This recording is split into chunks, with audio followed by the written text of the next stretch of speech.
Opa, tudo bem? Tudo bem, gente? Meu nome é Fabrício. Para quem já me conhece aí, eu não sou pastor, não sou padre, rabi, nada disso. Sou apenas um cristão, né?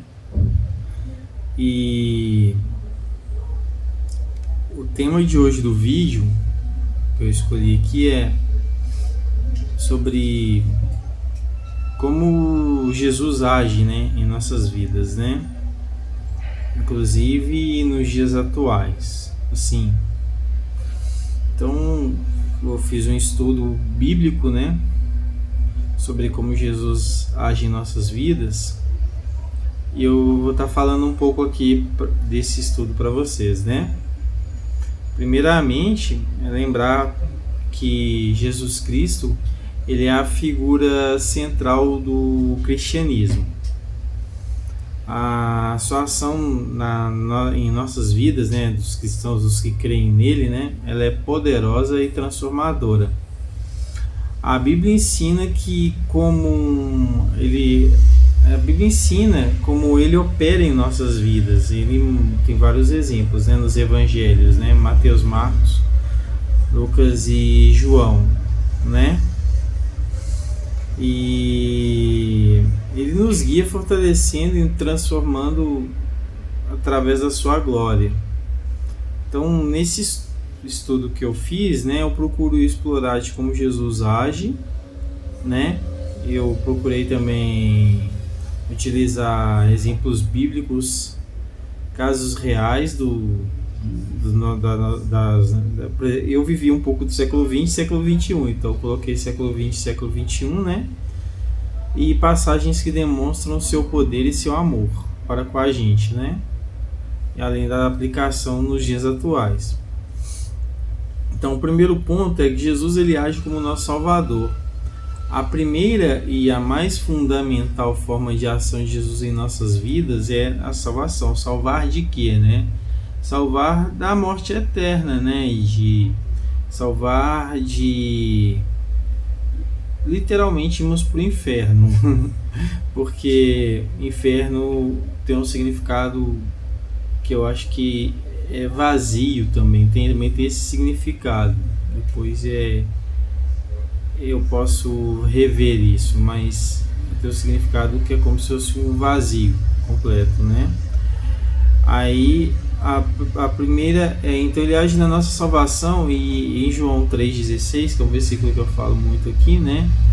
É porque Deus amou o mundo de tal maneira que deu seu Filho unigênito para todo aquele que nele crê não pereça, mas tenha a vida eterna. Ou seja, para todo aquele que nele crê não pereça, ou seja, não morra, não vá para o vazio, mas tenha a vida eterna, vive eternamente em Cristo Jesus. Profundo, né? E tem também aqui em Romanos 5,8: mas Deus prova o seu próprio amor para conosco pelo fato de ter Cristo morrido por nós, sendo nós ainda pecadores. Cristo morreu por nós, sendo que nós éramos ainda pecadores, ou seja, nós fazíamos e agíamos de formas que não agradavam a Deus. Então isso é um erro, então isso é um pecado. Aí, para acabar com naquela época, né?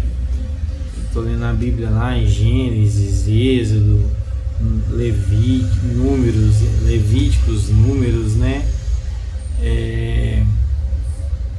Toda hora que havia um pecado, um erro, tinha que matar cabrito, carneiro, codorninhas, né? Animais, né? Eram sacrificados, bois eram sacrificados para que o pecado saísse da vida da pessoa, né? Que se purificasse, fazia uma propiciação. Após a crucificação de Cristo, isso não é mais necessário, porque ele é o Cordeiro perfeito, né? Então ele foi crucificado, né? e nos lavou de todos os pecados, nos salvando, para que a gente não pereça, mas tenha a vida eterna. Nos dias atuais, que eu procurei também abordar também um pouco sobre isso, é que essa salvação se manifesta quando pessoas encontram um novo propósito para aceitarem Jesus. Elas abandonam vício, tabaco, bebida, drogas ilícitas, né? Além de abandonar comportamentos destrutivos, encontram paz em meio às dificuldades. Comportamentos destrutivos tem gente que se corta, autoflagelação, por exemplo, né? Um caso real aqui que eu encontrei na internet, um dos casos, né, foi de Nick Cruz.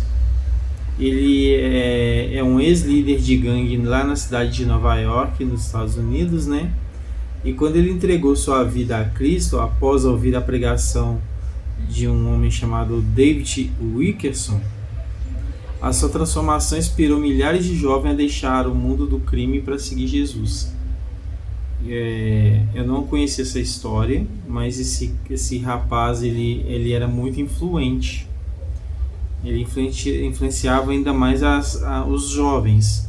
Tanto que quando ele se converteu, esses mesmos jovens deixaram o mundo do crime para seguir Jesus.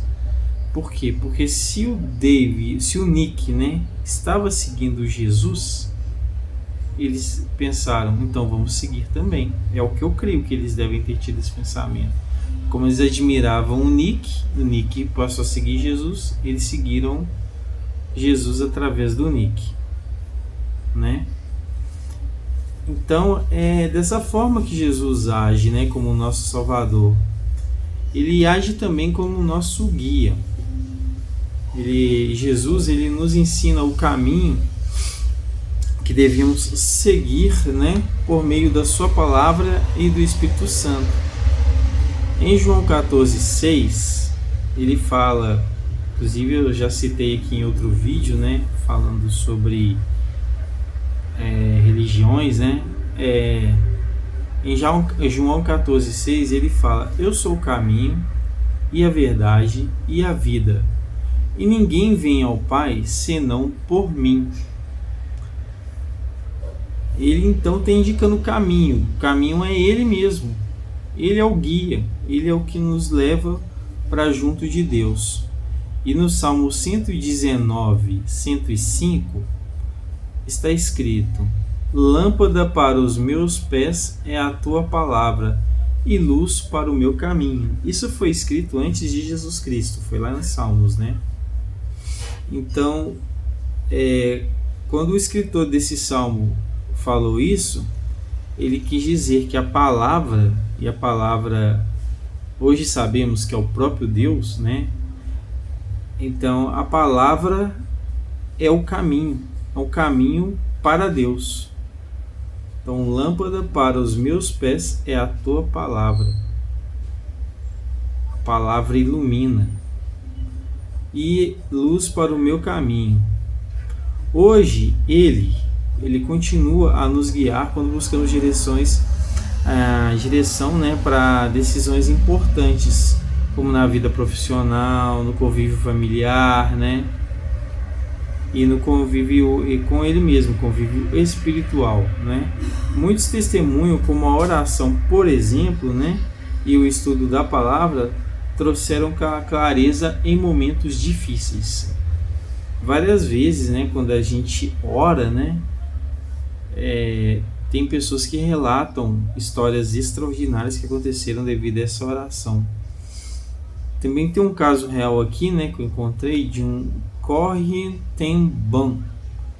A Corrie ten Boom, eu não sei falar, não sei se eu estou pronunciando correto. Ela era uma cristã holandesa que sobreviveu, olha isso, ela sobreviveu ao Holocausto, que foi lá os campos de concentração, né? Ela sobreviveu ao Holocausto e testemunhou como Deus a guiou a perdoar os seus perseguidores e ajudar sobreviventes da guerra, né, a encontrar a cura emocional.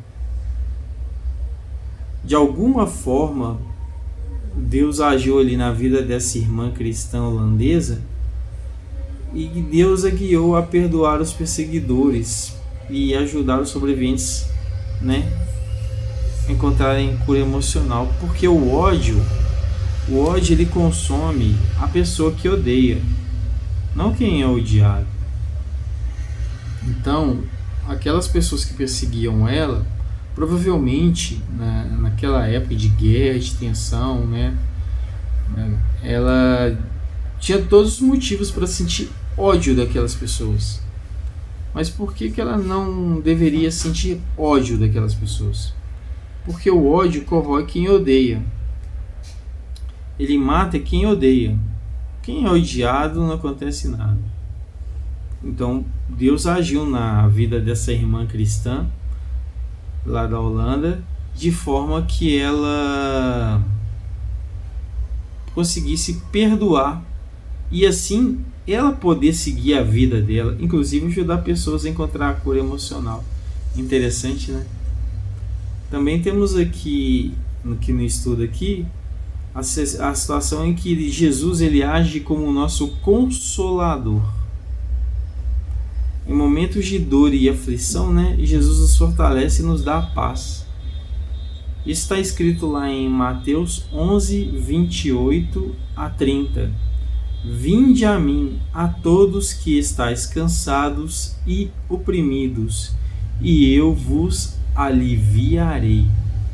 Vinde a mim, todos que estáis cansados e oprimidos, e eu vos aliviarei.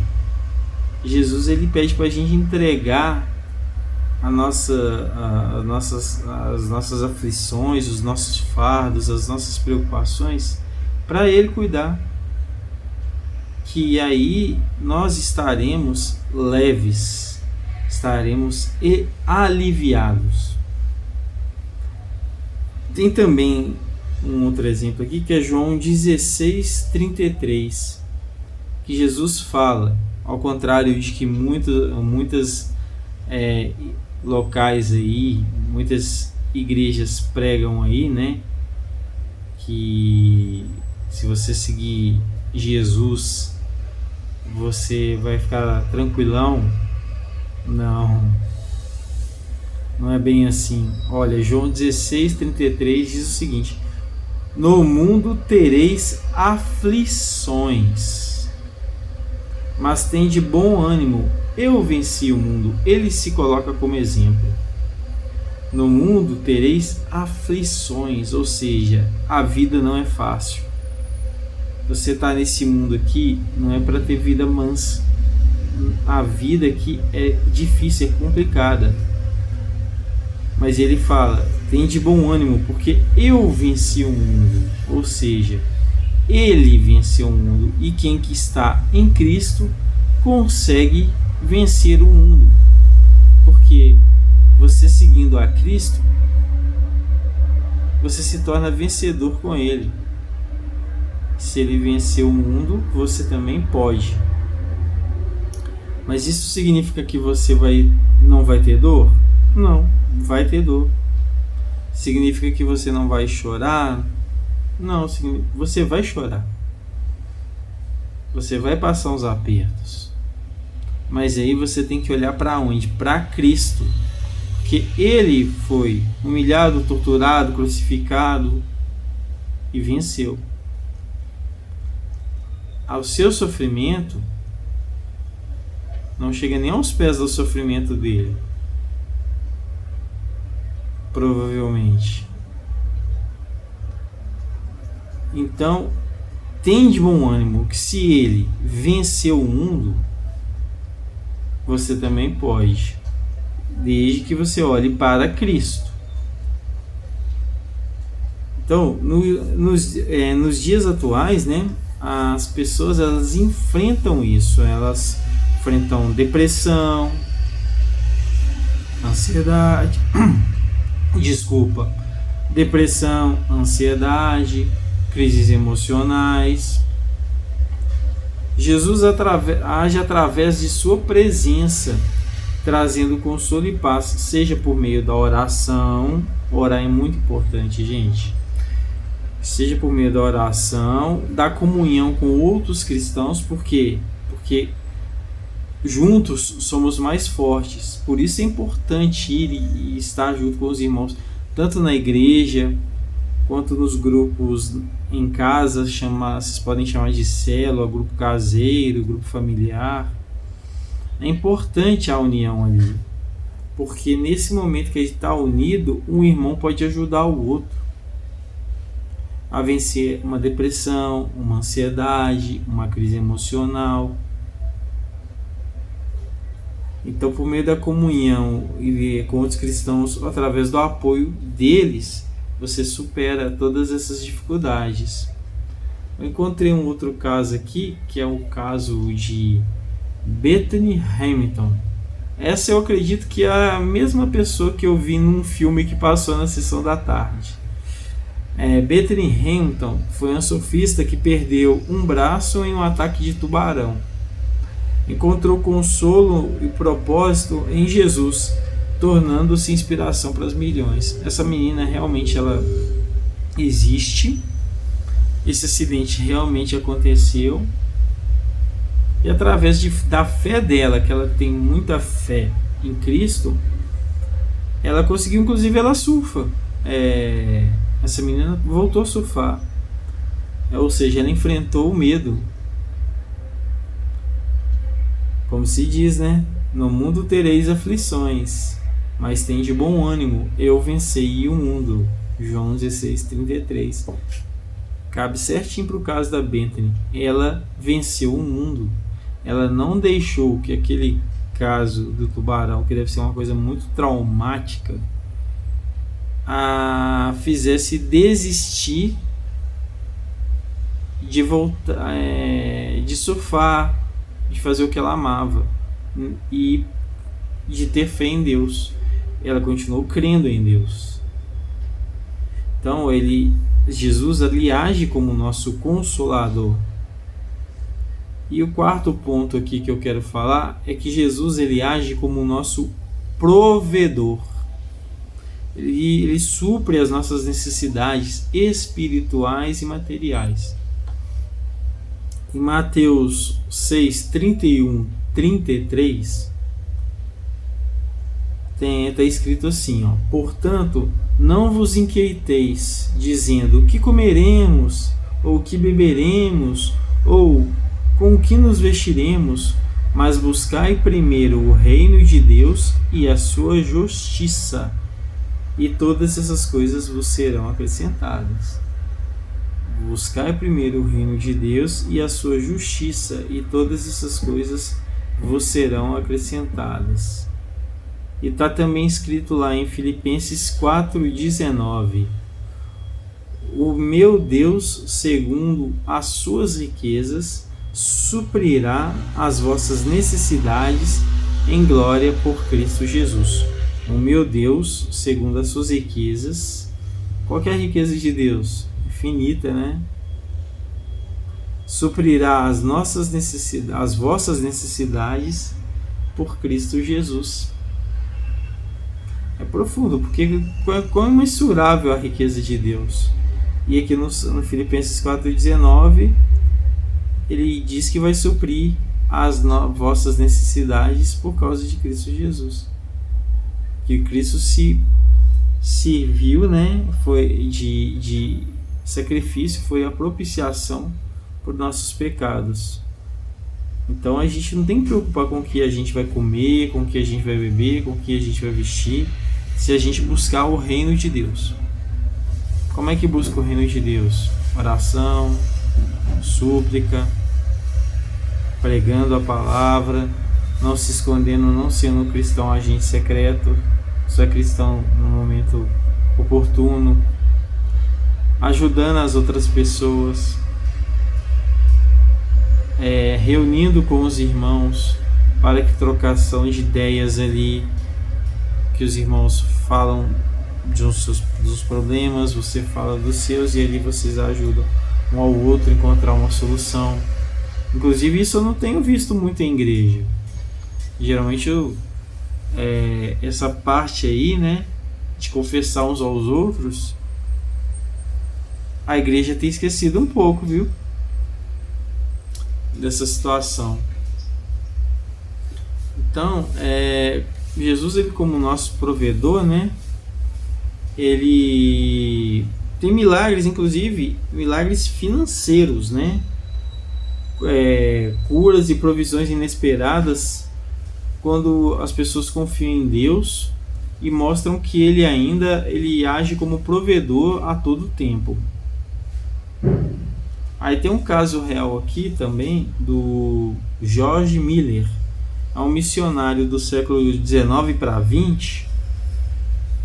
Ele dirigiu vários orfanatos sem pedir dinheiro a ninguém, apenas confiando que Deus ia prover. E nunca faltou nada para as crianças em seu cuidado. Extraordinário, né? Quem será que provia para eles, né?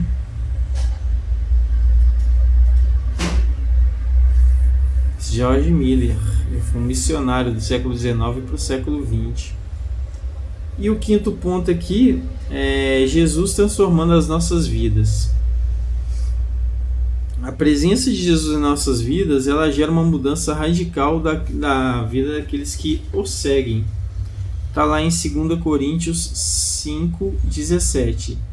Assim que, se alguém está em Cristo, nova criatura. Por que nova criatura? Porque mudou a cabeça, mudou a mentalidade. E as coisas velhas já passaram. Eis que tudo se faz novo. Por quê? Porque quando você renova sua mente, tem domínio próprio, você começa a ver o mundo de outra forma. Assim, se alguém está em Cristo, nova criatura. As coisas velhas já passaram, eis que tudo se faz novo.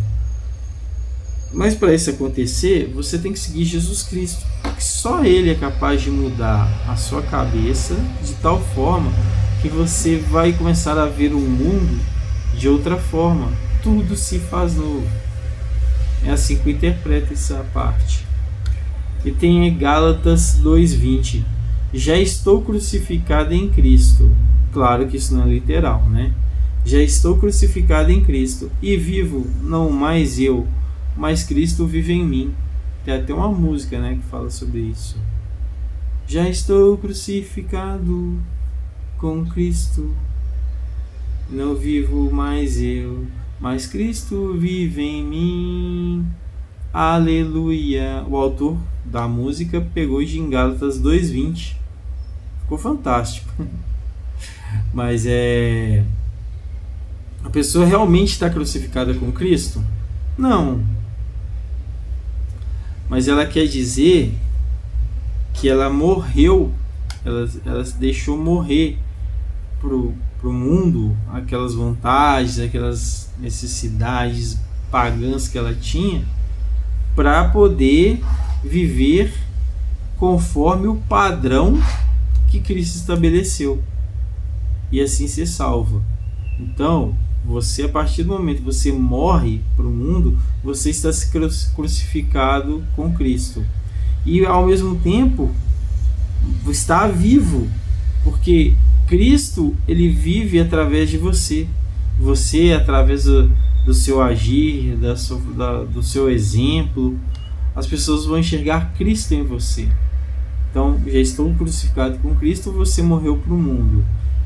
E vivo não mais eu, mas Cristo vive em mim, significa que você está interagindo, conversando, trabalhando, fazendo as coisas conforme os padrões estabelecidos por Deus. Amém? Então tem aí, né, esses exemplos que eu passei. E nos dias atuais isso ele continua a acontecer, continua a transformar a vida de pessoas. Tem muito ex-dependente químico, criminosos que realmente, verdadeiramente se arrependeram dos crimes que cometeram, pessoas que encontram um propósito na fé em Cristo, porque no fundo, quando a gente está no fundo do poço, é que a gente reconhece Deus, né? Então, um caso real aqui aconteceu, inclusive aqui no Brasil, de um rapaz chamado Henrique da Rocinha, que foi ex-traficante, né, lá no Rio de Janeiro, mas teve a vida transformada. Depois que ele aceitou Jesus, abandonou o crime e passou a pregar o evangelho, e ajudou muitos jovens, né, a sair da criminalidade e sair da dependência das drogas. Então esse rapaz, esse Henrique da Rocinha, ele conseguiu, né, uma coisa complicada. Ele está num ambiente totalmente tóxico, totalmente infernal, né? O mal domina lá, que é um local, e ele era ex-traficante. Ele resolveu aceitar Jesus, né? Aceitou, teve a sua conversão, abandonou o crime e passou a pregar o evangelho. Aleluia!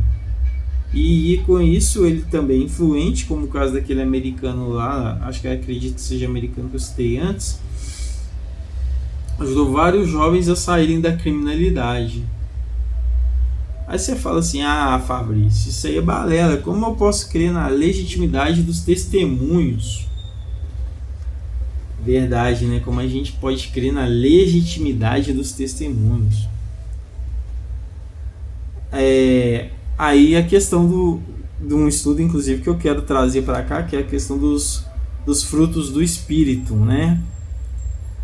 As pessoas, elas podem se perguntar se os testemunhos, né, são legítimos da seguinte forma: a Bíblia ensina a gente a discernir a autenticidade da fé através dos frutos do Espírito.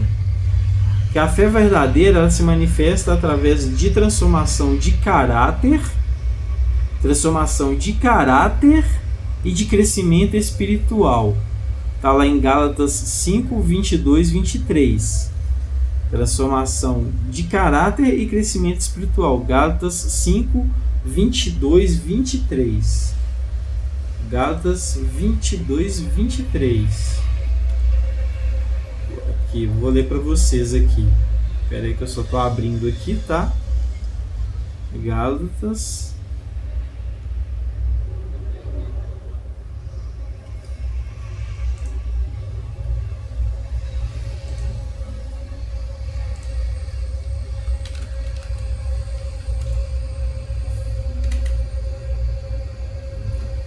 Entretanto, olha, Gálatas 5, 22 e 23. Entretanto, o fruto do Espírito é amor, alegria, paz, paciência, benignidade, bondade, fidelidade, mansidão e domínio próprio. Contra essas virtudes não há lei, é o que está escrito. Vou repetir aqui mais uma vez: frutos do Espírito: amor, alegria, paz, paciência, benignidade, bondade, fidelidade, mansidão e domínio próprio. Quem tem essas características é somente uma pessoa que tem um testemunho legítimo e verdadeiro. Ou seja, é a perseverança na fé, que a fé genuína, ela não é passageira. Ela se mantém firme ao longo do tempo, mesmo com grandes dificuldades. Tem um exemplo da Bíblia lá, que é a história de Jó, né? Ele estava em muita dificuldade, mas não deixou de ter fé em Deus. E Deus mudou a fé, mudou a sorte de Jó, né? Tem a questão também da mudança de vida consistente. Uma pessoa que realmente é transformada por Cristo demonstra uma mudança real em atitudes e escolhas. Ela muda as atitudes, as escolhas dela. Ela não se preocupa se o outro vai achar estranho essa mudança. Ela muda porque ela sabe que é o melhor para ela. Aqui tem um exemplo, tem aqui um versículo que é Tiago 2, 17 e 18. Tiago 2, 17 e 18. Olha: desse modo em relação à fé por si só, se não for acompanhada de obras, ou seja, se a pessoa não mudou o jeito dela de agir e de ser, vou repetir aqui, desse modo, em relação à fé por si só, se não for acompanhada de obras, a fé é morta.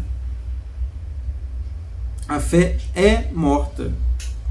Entretanto, alguém poderá afirmar: tu tens fé? Está no 18. Tá? Está lá Tiago, né? Versículo 2. Tiago 2, versículo 17 e 18. Entretanto, alguém poderá afirmar: tu tens fé e eu tenho as obras. Mostra-me a tua fé sem obras, e eu te mostrarei minha fé mediante as obras que realizo. É um desafio, né? Uma pessoa pode fazer para a outra. Porque uma pessoa com fé, ela é capaz de realizar coisas inacreditáveis. A vida dela muda. Então a fé com obras, ela é viva e eficaz. A fé sem obras, ela é morta.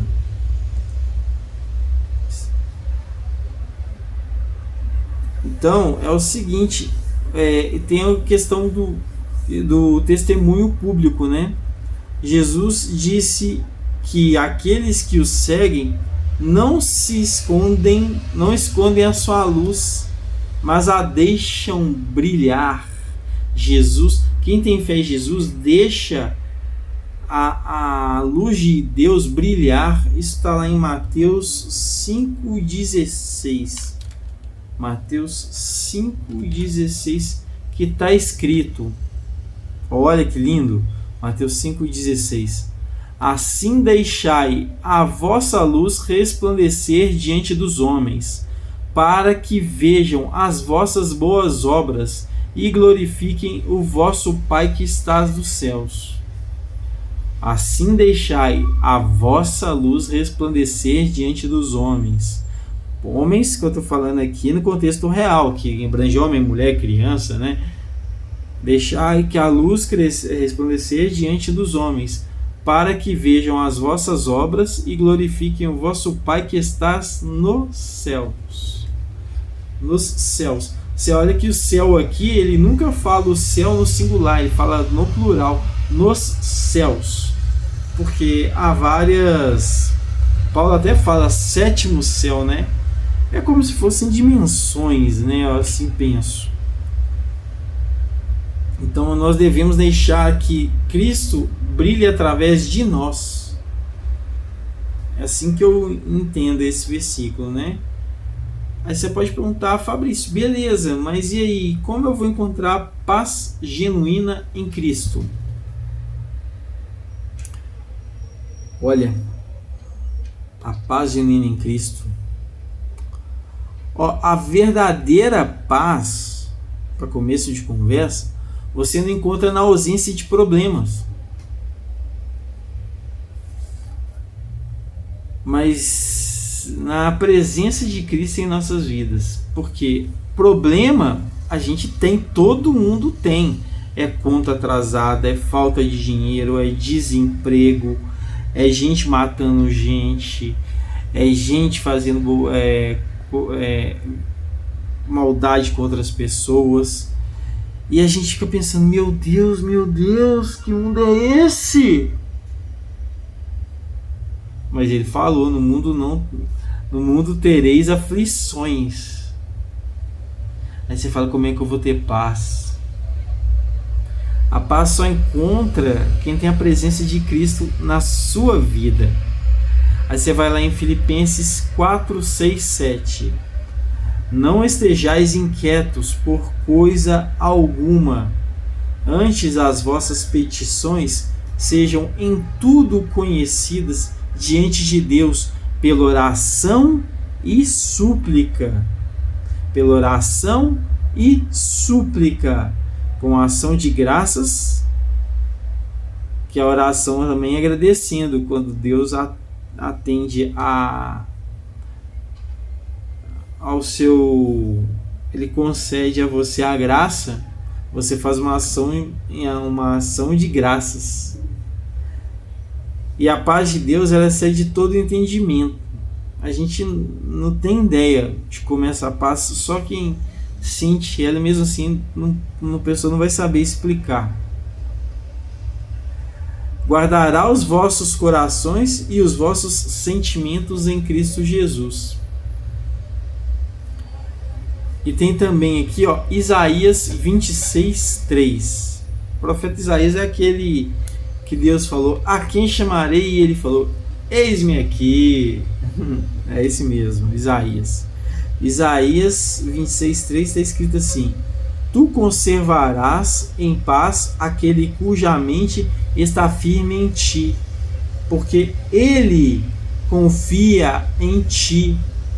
Tu conservarás em paz aquele cuja mente está firme em ti, porque ele confia em ti. Encontramos essa paz através da fé. É da fé, da oração, da leitura da palavra. Por isso que eu insisto, leiam a Bíblia, né?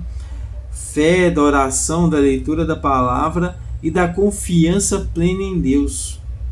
Mesmo em meio a tantas dificuldades que a gente tem na vida, Jesus, ele nos dá uma paz que o mundo não pode oferecer.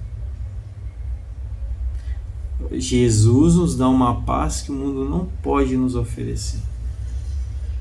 Você fica olhando, às vezes as pessoas ficam buscando felicidade de uma maneira errada,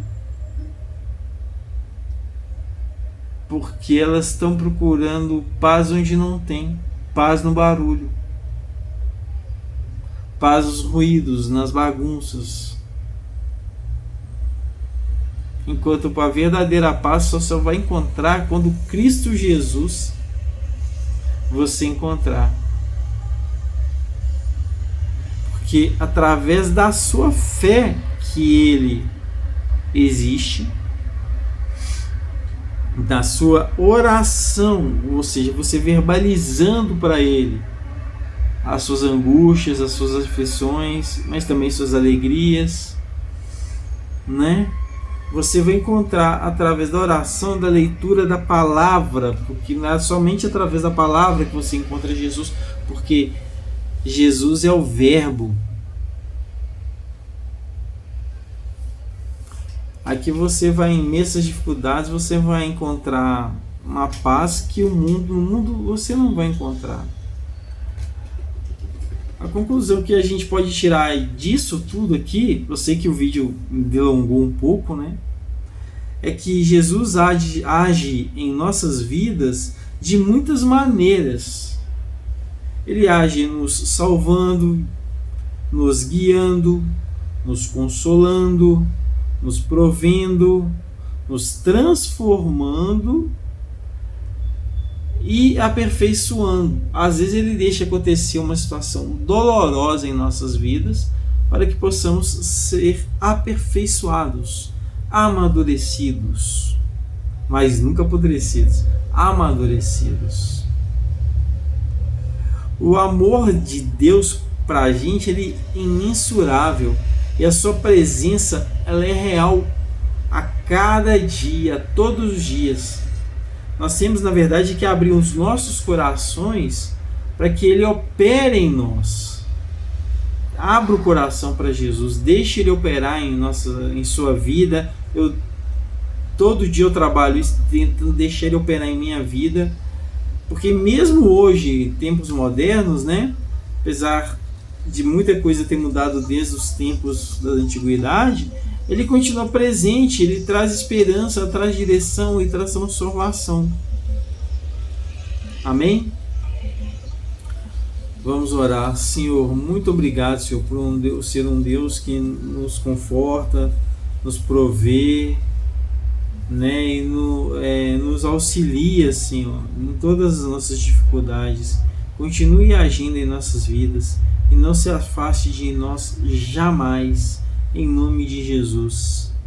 Amém? Então, se esse estudo ele foi edificante para você, né, Eu peço encarecidamente, compartilhe com outras pessoas que possam estar precisando dessa palavra, para que possamos viver cada dia mais próximos de Cristo, experimentando suas obras em nossas vidas. Amém? Então é isso aí. Eu sei que é um vídeo longo, porém é um vídeo que tem conteúdo e eu espero que vocês vejam eles, nem que seja aos poucos. Amém? Obrigado quem ficou até aqui e Deus os abençoe. Em nome de Jesus. Amém.